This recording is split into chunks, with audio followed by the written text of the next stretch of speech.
Hello guys. Already போட்ட மனுவை வந்து அவ்வளோ நம்மளுக்கு இன்ட்ரெஸ்ட் இல்லை அதை படிக்கிறதுக்கு. அதனால் சரி அந்த மனுவை விட்டுட்டு வேறு புது மனுவை இந்த மாதிரி கண்டினியூ பண்ணுவோம் அப்படின்ட்டு இப்போ எடுத்திருக்க மனுவை வந்து the hidden class of gravity user. இந்த மனுவை படிக்க நல்லா இருக்கு, ஓரளவு ஃபுல்லாக பார்த்துருக்கேன், ஒரு நல்லா இருக்கிறதுனால தான் இந்த எடுத்திருக்கேன். சாப்டரோட ஸ்டார்டிங்கில் என்ன கட்டுறாங்கன்னா, இந்த இடத்துல வந்து இந்த உலகத்தை வந்து எல்லாம் மாறிடுச்சு, 15 வருஷம் ஆயிடுச்சு, இதெல்லாம் மாறி ஒரு 15 வருஷத்துக்கு முன்னாடி வந்து ஒரு போர்ட்டல்னு உருவாச்சு. அதனால் இங்கே டிஃப்ரெண்ட் டைமென்ஷன்லேருந்து டிஃப்ரெண்ட்ஸான மான்ஸ்டர்ஸ் இந்த உலகத்துக்கு வந்துச்சு. அது மட்டும் இல்லை, இங்கே எல்லாத்துக்கும் சிஸ்டம் ஒன்று கேமில் இருக்க மாதிரி ஓப்பன் ஆச்சு. அதில் எல்லாத்துக்கும் ஸ்கில் வந்து கிடச்சிக்கிட்டு இருந்துச்சு. அதில் இருக்க எல்லாருமே ஒவ்வொரு ஸ்கில்லை வந்து அவங்களுக்கு என்ன தேவையோ அது மாதிரி யூஸ் பண்ண ஆரம்பித்தாங்க. அந்த ஸ்கில் எடுத்தவங்க எல்லாத்தையும் அட்வென்ச்சர்ஸ்னு கூப்பிட ஆரம்பித்தாங்க. அவங்க வந்து இந்த மேஜிக் ஸ்கில்லை மட்டும் வந்து ரொம்ப ரொம்ப மோசமான ஒரு ஸ்கில்னு வச்சாங்க. அந்த மேஜிக் ரொம்ப ஸ்லோவாக தான் இதாகும், அவங்க ரொம்ப வீக்கு. அதனால் இந்த மேஜிக் கிளாஸை வந்து யாரும் சூஸ் பண்ண மாட்டாங்க. ஏன்னா இது வந்து ஒரு டீமுக்கு வந்து ஒரு இடைஞ்சலாக தான் இருப்பாங்க அப்படின்னு சொல்லிட்டு இந்த கிளாஸை வந்து யாருமே மேஜிக் கிளாஸ் சூஸ் பண்ண மாட்டாங்க. எல்லோரும் ஹை எஃபிஷியன்சி ரொம்ப ஸ்பீடாக இருக்கணும் அப்படின்னு சொல்லிட்டு மேக்ஸிமம் தீஃப் கிளாஸை தான் சூஸ் பண்ணாங்க. நானும் அதை தான் சூஸ் பண்ணேன் அப்படின்னு நம்ம ஹீரோ வந்து சொல்லி தருவான். அதுக்கப்புறம் நான் ஆல்கமிஸில் கொஞ்சம் கொஞ்சமாக மெதுவாக தான் நான் அதை கொஞ்சம் அட்டென்ட் பண்ணேன்.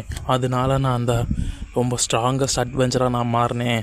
அப்புறம் எல்லோரும் என்னை இந்த ஸ்வாட் ஆஃப் காட் ஸ்பீடுன்னே கூப்பிட ஆரம்பித்தாங்க. அப்புறம் இந்த உலகத்தில் நிறையா டிசாஸ்டர் இந்த போட்டனால வருஷத்துக்கு வருஷம் இன்க்ரீஸ் ஆகிட்டு இருக்கும்போது நாங்கள் ஃபஸ்ட் லைனில் வந்து எங்கள் கண்ட்ரியை ப்ரொடெக்ட் பண்ணியிருந்தோம். அப்போ நம்ம ஹீரோ வந்து எல்லாத்தையும் சொல்லிக்கிட்டு தெரியும். அப்போ தான் இங்கே வந்து ஒரு வாய்ஸ் வரும், ஐக்குமா உன்னை இந்த இதுலேருந்து உன்னை ரிமூவ் பண்ணுறோம், அந்த ஸ்வாட் ஆஃப் க்ளோரியிலேருந்து. ஏன் நம்ம ஹீரோ கேட்பான், ஏன்னா நீ வெறும் குப்பை, அது எங்களுக்கு எல்லாத்துக்கும் தெரியும், உனக்கு தான் என்ன தெரியலை, நீ வெறும் ஒரு குப்பை தான் அப்படின்னு அவனை ஹீரோ அப்போ சொல்லிட்டு தெரியும். இந்த உன்னோட ஸ்கில்லை வச்சு ஒன்றும் பண்ண முடியலை, இது வெறும் வேஸ்ட் தான், எங்களுக்கு ஒரு இடைஞ்சலாக தான் இந்த டீமில் நீ இருக்கிற. உன்னோட ஸ்கில்லை வச்சு ஒரு மான்சரை கூட எங்களை அட்டாக் பண்ண முடியல, உன்னால் இப்போதைக்கு எதுவும் பண்ண முடியல, உன்னோட ஹை லெவல் மான்சரை உன்னால் எதுவுமே பண்ண முடியல.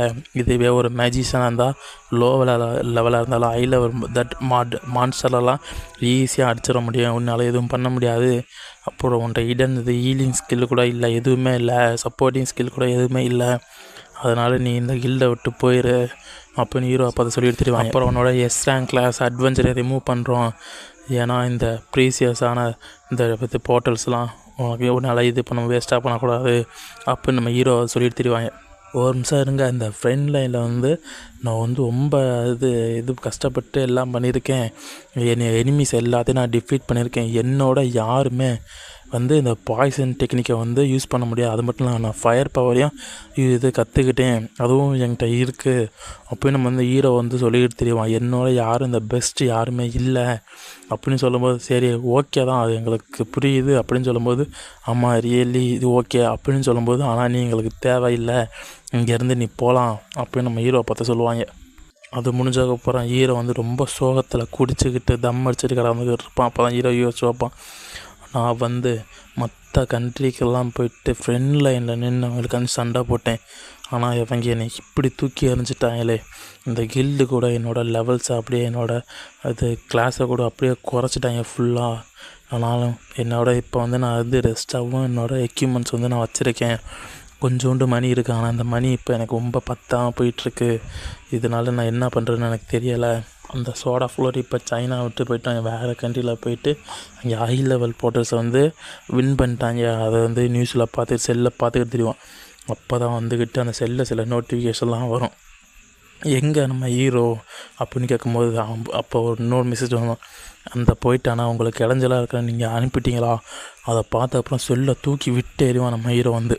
நான் என்ன பண்ணுறது, நான் வந்து ஒரு ராங்கான கிளாஸை சூஸ் பண்ணிட்டேன், ஆனால் நான் வந்து என்ன பண்ணுறது, இப்போ நான் வாழணும், என்னோடய எல்லா எக்யூப்மெண்ட் நான் விற்றுட்டு தான் வாழணும், நான் போய் அந்த ஒரு பார்ட்டியில் போய் சேர்ந்துட்டேன், இப்போ என்ன பண்ண முடியும் நான் நினச்சிக்கிட்டு அப்போ ஹீரோ சொல்லிக்கிட்டு இருக்கோம். அப்போ நம்ம வந்து ஒரு நோட்டிஃபிகேஷன் வரும், இது என்னன்னு ஹீரோ எடுத்து பார்ப்பான். அது என்னன்னு பார்த்தா ஒரு ரேங்க் மான்ஸ்டர் வந்து இந்த கண்ட்ரியில் வந்து இப்போ பேர் ஆகிருக்கு, எல்லோரும் அந்த இடத்த விட்டு போயிருங்க அப்படின்னு சொல்லி இருக்கும்போது, ஆனால் இங்கே யாருமே இப்போ இல்லையே, அந்த ஸ்வாட் ஆஃப் க்ளோரி இந்த கண்ட்ரிலே வேறு இல்லையே, அந்த மான்ஸ்டரை எதுக்குற அளவுக்கு இப்போ எந்த ஒரு அட்வென்ச்சரும் இங்கே இல்லை. சரி அந்த லிட்டில் மான்ஸ்டர் தான், நானே போகிறேன் அதை எதிர்க்கிறதுக்கு அப்படின்னு சொல்லிட்டு நம்ம ஹீரோ வந்து நல்லா ட்ரெஸ் எல்லாம் போட்டுக்கிட்டு கிளம்பி போயிடுவான். அவன் ஒரு ட்ராகை வச்சுக்கிட்டு இந்த ஸ்கை நல்லா இருக்குது அப்படின்னு சொல்லிட்டு தெரியுமா. இது வந்து என்னோடய ரிட்டைர்மெண்ட் செரமனியாக நான் நினச்சிக்கிறேன். அந்த சோலார் குரோலியிலேருந்து இதுக்கப்புறம் நான் ஒரு அட்வென்ச்சராக என்னோடய லைஃப்பில் இதுக்கப்புறம் நான் பண்ணுறேன் அப்படின்னு நம்ம ஹீரோ சொல்லிட்டு கிளம்புவான். அப்போ அந்த ட்ராகரை வச்சு அட்டாக் பண்ண போவான். அந்த இதை வந்துக்கிட்டு வேகமாக பார்த்துக்கிட்டு அந்த மான்ஸ்டரும் செம்மையாக கத்திக்கிட்டு அதுவும் அட்டாக் பண்ண ஆரம்பிக்கும். அப்போ அந்த ட்ராகர் வந்து சல்லியாக நொறுங்கி போயிடும். அதை பார்த்துட்டு அப்படியே ஷாக் ஆயிடுவான். அந்த ட்ராகர் மட்டும் நொறுங்கினது இல்லாமல் அது இடத்துல பின்னாடி இடமும் அப்படியே அந்த அளவுக்கு டேமேஜ் ஆகிரும். அப்புறம் திருப்பியும் அதை அடுத்த அட்டாக் இது பண்ணிக்கிட்டு இருக்கும்போது அப்போ ஒரு டபுள் சைடு கத்தி உள்ள மாதிரி ஒரு பாய்சனை பண்ண தூக்கி போடுவான். அதை தூக்கி போட்டு வேஸ்ட்டாக தான் போகும். ஏன்னா அதோடய டிஃபென்ஸ் அந்த அளவுக்கு இருக்கும். அதனால் ஒரு கீழே கூட போட முடியாது. அது திருப்பி ஒரு அட்டாக் பண்ணும். நம்ம ஹீரோ வந்து ஜஸ்ட் மிஸ்ஸில் தப்பிச்சிருவான். ஏன்னா அந்த தீப் ஸ்கில்லோட ஸ்பீடு இருக்கிறனால ஜஸ்ட் மிஸ் தப்பிச்சிருவான். அப்புறம் ஹீரோ வந்து ஒரு வெப்பன் எடுப்பான். அந்த வெப்பன் நேம் வந்து இந்த தீப்ஸ் கிளாம்ப். இதை வச்சுக்கிட்டு அந்த மான்ஸ்டரோட முக்கியமான ஏதாச்சும் ஒரு ஐட்டத்தை வந்து தூக்க முடியும், யூனிக் ஐட்டத்தை வந்து எடுத்துக்க முடியும். அதுதான் அந்த வெப்பனோட பவர். அதை யூஸ் பண்ணிவிட்டு நம்ம ஹீரோ வந்துட்டு விழுந்தோம். அதுக்குள்ளே அந்த இது அட்டாக் பண்ணிடுவோம். அந்த மான்ஸ்டர் அட்டாக் பண்ணதில் நம்ம ஹீரோ வந்துக்கிட்டு படுத்துருவோம். அதுக்கிட்டு நம்ம ஹீரோ நினச்சி வைப்பான், எனக்கு ஒன்றுமே தெரியலை, ரொம்ப பராக இருக்குது அப்படின்னு சொல்லிட்டு தெரியுவான். இதுக்கு மேலே என்னால் முடியாது, ஏன்னா கொஞ்சம் நேரம் மட்டும்தான் என்னால் தாக்கு பிடிக்க முடியும், அதுக்கு மேலே என்னால் தாக்கு பிடிக்க முடியலை, எனக்கு இன்னொரு சான்ஸ் கிடச்சுன்னா நான் விட மாட்டேன், அதுக்கு நான் வேறு ஏதாச்சும் பண்ணுவேன் அப்படின்னு சொல்லிட்டு இருக்கும்போது அவன் கையில் ஏதோ ஒரு வாட்ச் கிடைக்கும். அப்போ இது என்னது அப்படின்னு சொல்லும்போது தான், கங்க்ராச்சுலேஷன்ஸ், நீங்கள் ஒரு தீஃப் ஐட்டத்தை கண்டுபிடிச்சிட்டிங்க, சக்ஸஸ் ஆயிடுச்சு, நீங்கள் அந்த ஐட்டத்தை எடுத்துட்டீங்க அந்த மான்ஸ்டர்லேருந்து அப்புறம் ஒரு நோட்டிஃபிகேஷன் வரும். அந்த கிளாக்குக்கு என்ன பவர்னால், அந்த கிளாக்கை யூஸ் பண்ணிவிட்டு ஒரு 10 வருஷத்துக்கு பாஸ்ட்டுக்கு போக முடியும். இந்த கிளாக்கை யூஸ் பண்ணால் 10 வருஷத்துக்கு பாஸ்ட்டுக்கு போக முடியும். அதுதான் அந்த கிளாக்கோட பவர் அப்படின்னு அந்த கிளாக்கோட பவரை பற்றி சொல்லி எடுத்துருவாங்க. அப்போ ஹீரோ நினச்ச என்னால் பாஸ்ட்டுக்கு போக முடியுமா அந்த கிளாக்கை யூஸ் பண்ணி இருக்கும்போது. அப்போ அந்த ட்ராகன் ஒரு அட்டாக்கை பண்ணும், ப்ளீஸ் என்னை பாஸ்ட்டுக்கு கொண்டு போங்க அப்படின்னு ஹீரோ வந்து சொல்லுவான். அப்போ ஹீரோ வந்து அந்த ட்ராகன் கொன்னுரும். ஆனால் ஹீரோ திருப்பியும் கண்ணை முழிச்சு பார்க்கும்போது இது என்ன இடம், இது கனவா அப்படின்னு யோசிக்க தெரியுவான். ஆமாம், நான் திருப்பியும் 10 வருஷத்துக்கு அப்புறம் வந்துட்டேன், 10 வருஷத்துக்கு முன்னாடி வந்துட்டேன் அப்படின்னு வந்து ஹீரோ வந்துட்டு அந்த இதை ஓப்பன் பண்ணிட்டு அந்த ஜன்னல் ஓப்பன் பண்ணிட்டு பார்ப்பான்.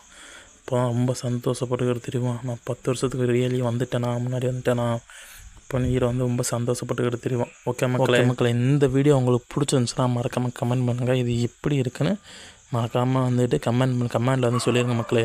ஓகே, நான் வந்து அடுத்த வீடியோவில் உங்களை பார்க்குறேன். ஓகே மக்களே, சப்ஸ்கிரைப் பண்ணிடுங்க, வாட்ச் பண்ணாங்க, லைக் அண்ட் கமெண்ட் பண்ணுங்கள் மக்களே. ஓகே பாய், உங்களை அடுத்த வீடியோவில் பார்க்குறேன்.